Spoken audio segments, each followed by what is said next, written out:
Hi, you're listening to Book Chat with author Vivian E. Moore.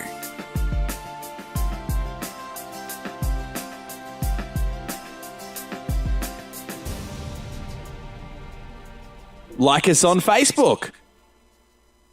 Keep listening to our weekly episodes to find out more. Are you ready? Hello, folks, and welcome to Book Chat. I am your host, author Vivian E. Moore. I hope everyone is having a wonderful day. I hope that you're having a wonderful Saturday.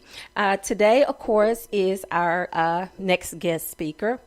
And so I don't want to hold you for too long. So we're going to get right in today's show. The title of today's show is, bear with me just one moment, I Can Do All Things. And the topic is triumphing through adversity. And with us today, we have Cecil C. Williams III.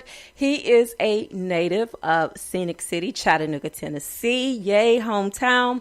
And I'm not going to really get into the bio. I'm going to let Cecil tell you some things about himself. And then, of course, I may ask him some questions pertaining to this. But then we're going to get right into what today's show is about. So without further delay, welcome Cecil to the show. Hey, baby. Hey, everybody. Thank you so much, baby, for inviting me to the show. I love your work. I love what you're doing. It's phenomenal. Thank you. Thank you so very much. And so I was reading in the bio that you sent me about some of the things that you've triumphed over, through the years. So if you don't mind, just to give the listeners just a little bit of your background, just a little background story as to who you are and some of the things that you've been through and how it has led you to what you're doing now. So go ahead and tell the listeners about yourself. Sure. As of May 9th, 2003, I was involved in a car wreck. I just got out of high school. It happened right a year after I got out of high school. So, things started changing for me over the years, for the physical changes. I started noticing differences in my body. When you're in a car wreck, you don't really get the impact right then. Most of the time, when it's happening over the years. Mm-hmm. So learning how to cope with that has been it's been difficult. Mm-hmm. So I continue to work all the way up to 2008 until my job had laid me off. Mm-hmm. And cause that's when my health started to, you could see it more. I couldn't hide it more. Mm-hmm. Or my balance was off. It's just a lot of different things. My strength and my body was going down. Mm-hmm. So I didn't know what to do. I started to do some landscaping until I started falling more. So I said, well, this is not going to work. It's not going to work, Yeah. So, and then a year later, I had fractured my ankle, just free fall. Mm-hmm. And that was like, okay, maybe I need to sit down somewhere. Going through that, have a medical school. Mm-hmm. And so really just going through those things, I've overcome that. Mm-hmm. Overcome job loss, Mm-hmm. dealing with physical issues, and really and through that period, it took me to a place I didn't want to go. Mm-hmm. Where that dark place, and Right, right. I'm going with it. But through that process, I had to learn to cope with things and accept the things that can change and the things that I'm not able to change. Don't worry about it. Right. So, I've done that. And there's a few more hurdles, during my years. Right. I mean, But, I'm sorry. Go ahead. a few more hurdles throughout my years. Mm-hmm. So I'm gonna speed up. I know we first. Oh no, that's okay. That's all right. I asked you to do it, so just take your time. I just wanted to just fill in a couple of the blanks here and tell the listeners about all the great things that you've accomplished. 2018 was truly your year as far as conquering a lot of things and actually doing a lot of things that people who do not have a disability haven't even done yet. And I like the fact that you called it The Adventures of Cecil. I think that's I think that's a great title for what you've done. So if you just want to touch on that a little bit, and then after you tell them about that, then we're going to move into the writing part. Okay, perfect. And now, The Adventures of Cecil was like a rebirth for me. I was 34, and I was at a point in my life like, where am I going? Mm-hmm. I know I'm dealing with this. So I had to come to a point where I got tired, and I said, look, I want to live. I want to live. I want to do more. Mm-hmm. I want to try new things. Mm-hmm.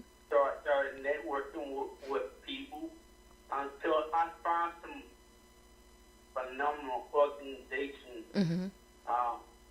such as Bart and Foster Rick, to where they let me do hand cycling. Mm-hmm. I've done hand cycling. Mm-hmm. I've done water skiing. Wow. I've done sailing. Mm-hmm. I've done hang guide. That's something. Whoever is ready.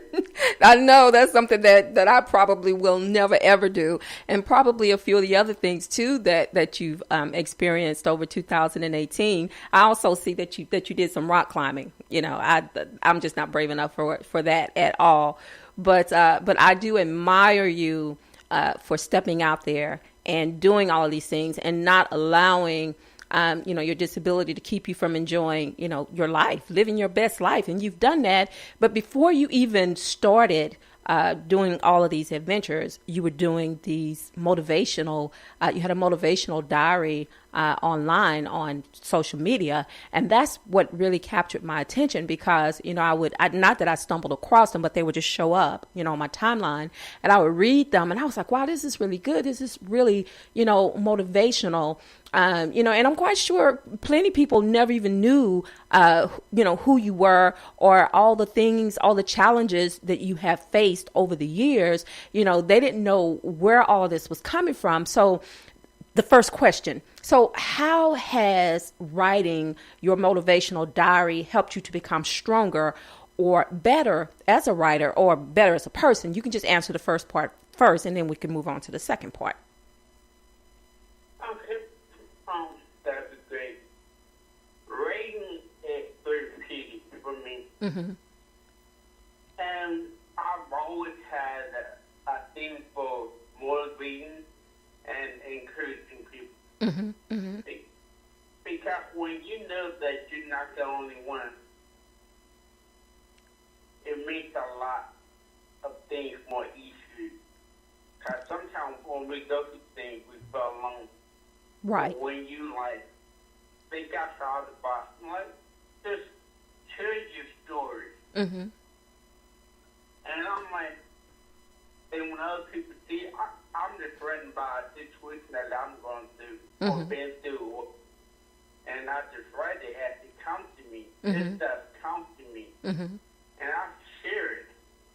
And you will how many people come up to me, oh, I love your post. It helped me out in so many ways. They came right on time. Mm-hmm. And that's really what I want to do with my life, is to be an inspiration and impact as many people as I can. And that's a wonderful thing to do. And it leads us into our next question. So, do you view writing as a kind of spiritual practice? I do, because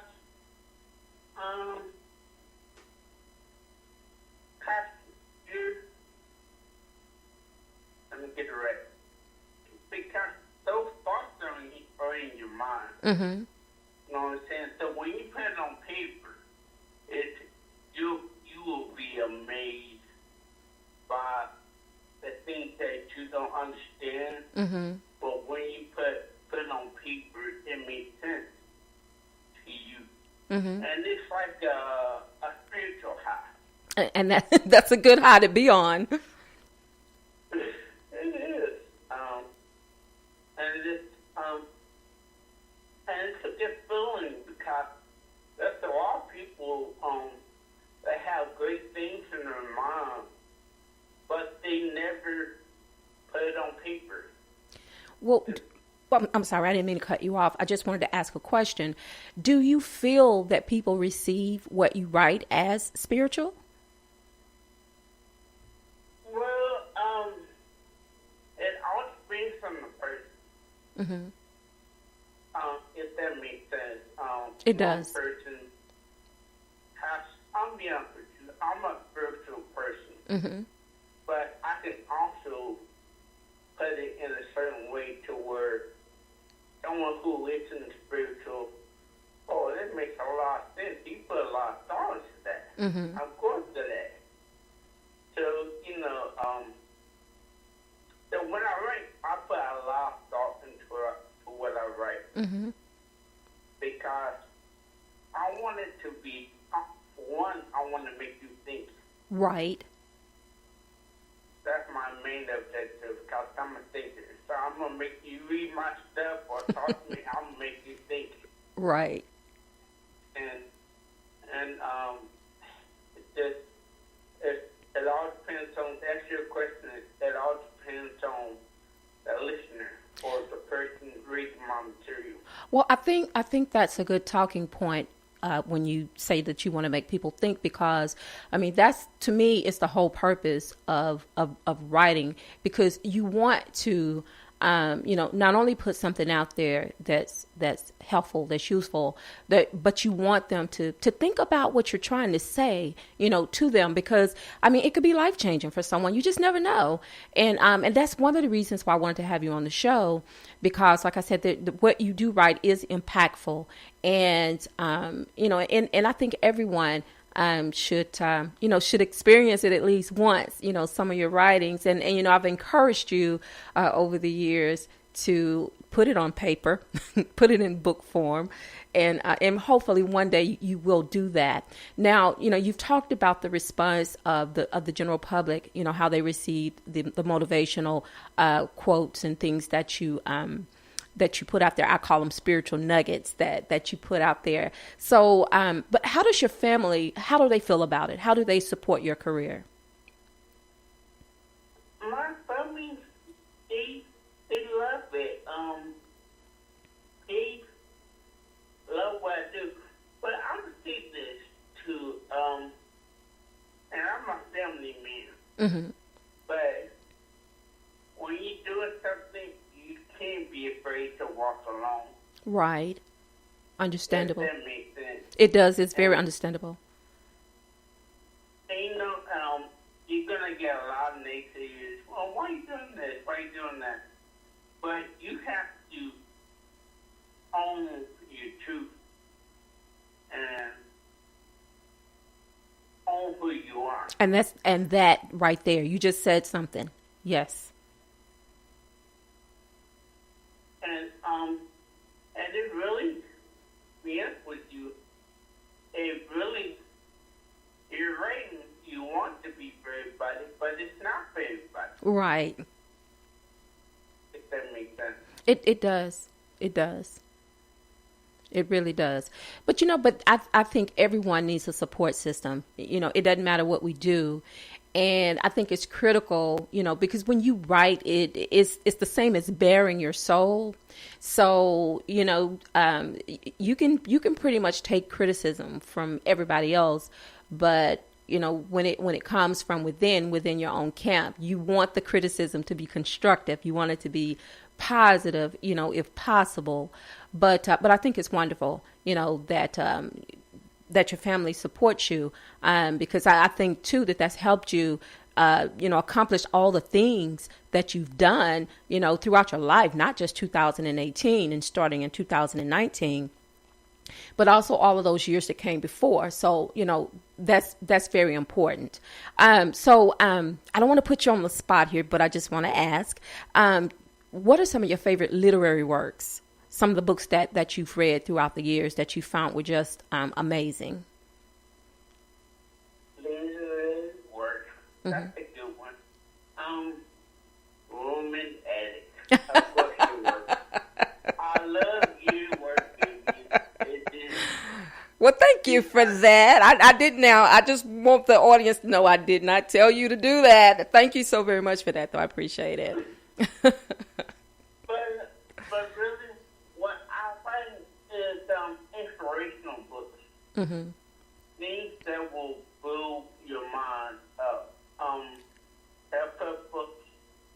I listen to Les Brown, the motivational speaker. I listen to Jim Rohn.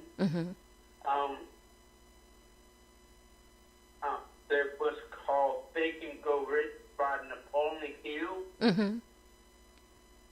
There are millions of books out there. I don't have a list in front of me. Oh, that's okay. I didn't want you to, put you on the spot. I just want to know, out of all of those books that you named, which ones are your favorite? If you can just choose one, which is your favorite?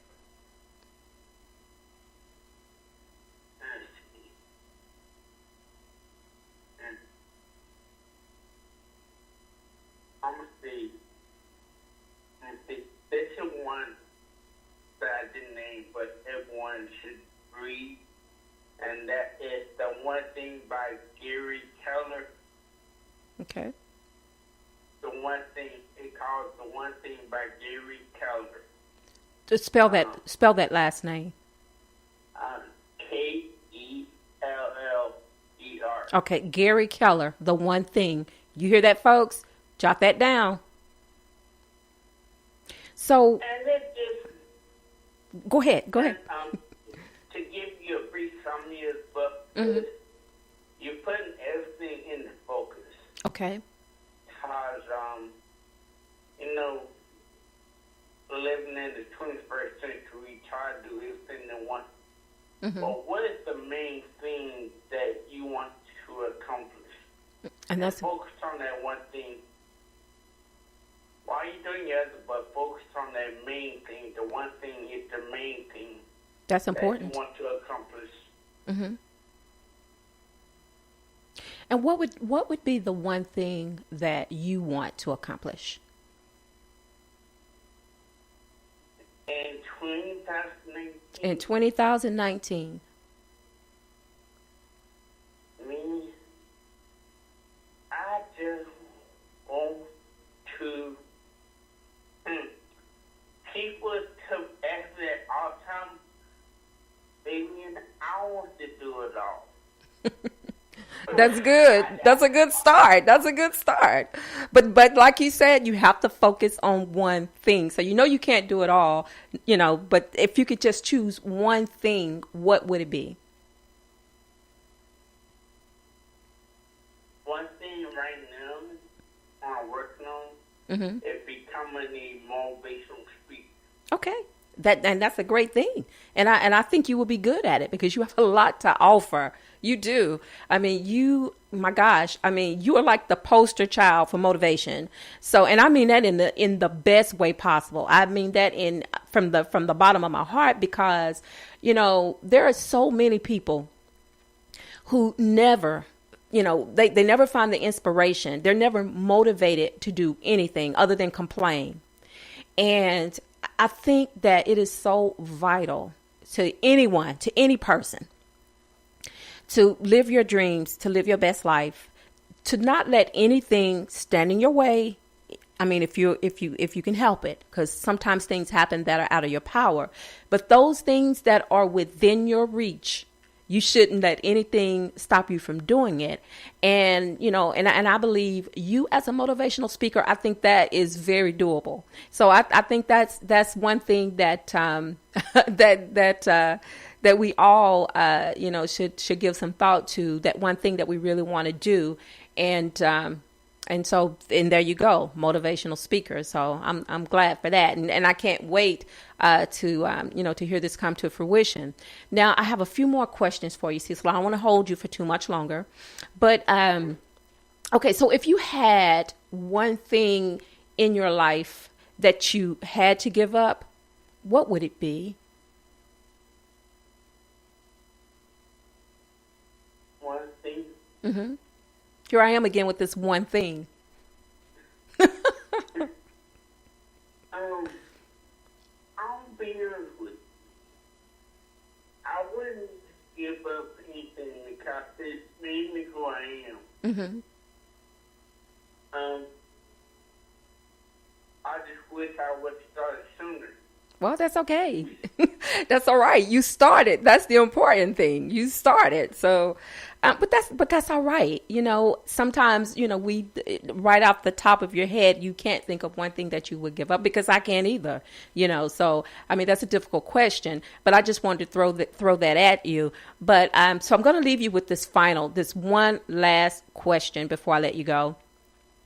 And all it is basically is, how would you like to, it's a 2-part question, but how would you like to impact the world with all of your life experiences? And I'll let you answer the first part, and then I'll come back to the second part. Okay, that's a great question. There are 2 things I want to do. It's motivational speaking. Mm-hmm. I can impact people. I want to do this worldwide. Not just here in Chattanooga. Mm-hmm. Marathons, triathlons. Mm-hmm. Mm-hmm. And the second part, that's motivational speaking. Okay. But the second part, that'd be one way I can inspire people. But the second part is the adventure of Cecil. Okay. Okay. I want, cause really, I know we live by faith. Right. Not by sight. Right. But sometimes people have to see. Right. To see it. Right. So, hey, I want to do both ways. So, I want to do my adventures of Cecil. That is hand biking, Mm-hmm. rock climbing, Mm-hmm. to inspire people, and plus to back up my story. Okay. I know he's not just talking about it, he's doing it. Right. Right. So that's it. Now the last part of that question. What advice would you give to them? What is that? That's a great question. For me, you have to forgive first. Mm-hmm. Always forgive first. Mm-hmm. Forgive yourself. Forgive yourself Mm-hmm. from the past, and forgive yourself from others. You're not doing it for them. You're doing it for you. Right. And this one should have been first, but you have to have a foundation. Right. For me, it's a spiritual foundation. Mm-hmm. So I have something to stand on. Right. If what you have, if you don't have nothing to stand on, baby, you gonna fall. That's right. That is absolutely right. I mean, you're speaking my language today, because this is what I talk about on a weekly basis. So, I mean, we're right there. We're right there together. And you're absolutely right. You have to start with that solid foundation, with a solid foundation. You really do. Yes, man. And sometimes us as people, we want to help other people. Mm-hmm. And that's fine. There's nothing wrong with helping people. Mm-hmm. But you have to ask yourself, what do you want? Right. Give yourself permission to be selfish. There you go. Give yourself unapologetically. Give yourself, because 2018, and I had to let go some stuff. Mm-hmm. I said, this is for me. Right. You know, and I had to find my passion. Right. I had to find my purpose. And I had to discover some stuff about me that I didn't know. Well, that's what life is about, self-discovery. Because, if you don't know yourself, then you find it sort of hard to explain to others what you're about. So, that to me, that is one of the most selfless things you can do, is to put yourself first. And I know when I say put yourself first, we're both spiritual people, so we know what and who comes first in our lives. But after that, you have to think about yourself. You have to focus on what you want to do, because no one else can live your life for you. You have to live it for yourself. And in order for you to do that, then that means you have to step out there and, with that solid foundation, and just make things happen.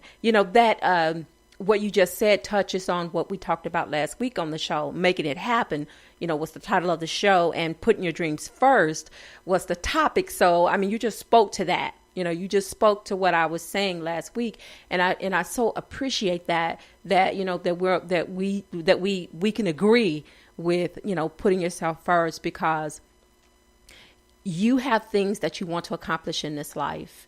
And, I think it's wonderful that you've already started doing that. You're already in the process of doing that. But at the same time, doing the things that you want to do, you're also leaving these nuggets out there, these nuggets of wisdom out there for other people, to motivate them, both spiritually and, and mentally, and in every way possible. So what you're doing is wonderful, and I hope that that you will continue, Cecil, to live your best life. Continue to do you, by all means, and just continue to put those put those little motivational diaries out there, spiritual diaries out there. But I do hope that you will take my advice one day and actually put it on paper and put it in a book form, because I think that these are things that you can look at every day, pick it up, read it, just like you do the Bible, pick it up and look at it to get some form of motivation for your day. So I wish you all the success in the world, and I hope to have you on the show again in the near future, so we can talk about all the things that you've done in 2019 and how all of your projects are coming along, and just continue to be the wonderful person that you are, because you motivate me, you uplift me in so many ways, and I just thank you so much from the bottom of my heart. Thank you. Can I add one more thing? Sure. One last thing. Okay. Want to add. Okay. You have to learn to love yourself. Yes. And that is especially when you love others.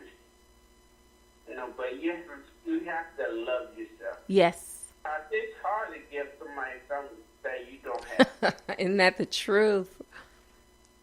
That is the truth. That's the gospel. It is. And that's one of the, that's word too. That's spiritual, love is the greatest of all things, so you're right. You're right about that. Well, again, I thank you for being on the show, for speaking to the audience. I hope they really got a lot out of today's discussion, because it was really impactful. And, and I'm sure that, that they'll be able to use some of the wisdom that you shared today on the show. So until the next time I have you on again, Cecil, thank you. Thank you for having me. I really appreciate it. Oh, you're welcome. Bye now. Bye. All right, folks. So that is today's show. But before I let you go, first of all, I hope you enjoyed today's show. We ran a little bit long, but that's okay. Sometimes it's to be expected. But before I let you go, I want to share some of these URLs with you. So if you'll, get a pencil and paper so you can jot them down. Of course, the first one is through Spreaker. It is https://www.spreaker.com/user/author Vivian E. Moore. You can also find me on Facebook, and that is https:// www.facebook.com/Vivian Moore Author. You can also follow me, like me, on Twitter. My Twitter handle is God's Property 46. You can also follow me, like me, on Instagram, but you have to do it by invitation only. And that is https:// Instagram.com/God's Property 51. You can also check out my website, which is https:// vivianmoore.wixsite. That's wixsite.com/author Vivian Moore. And last but not least, you can check out my blog. Of course, there won't be a blog today because we had a guest on the show. But anyway, if you want to check out past blogs, it will be https:// vivianemore.blogspot.com. And if you missed today's show live, you can catch it again on iTunes and also iHeartRadio.com. All right, folks, tomorrow is worship day. I hope you're planning on taking some kids with you, some family members, some friends, some neighbors. And by all means, tell somebody that you love them, because tomorrow is not promised. Today may be the only chance you get to say that. I love you. I hope you love me back. Until the next time you hear my voice, God bless you and goodbye.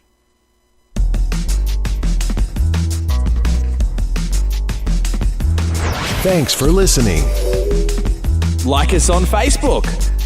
If you enjoyed today's show, please head over to iTunes, give us a rating, and leave a review. Download episodes of previous shows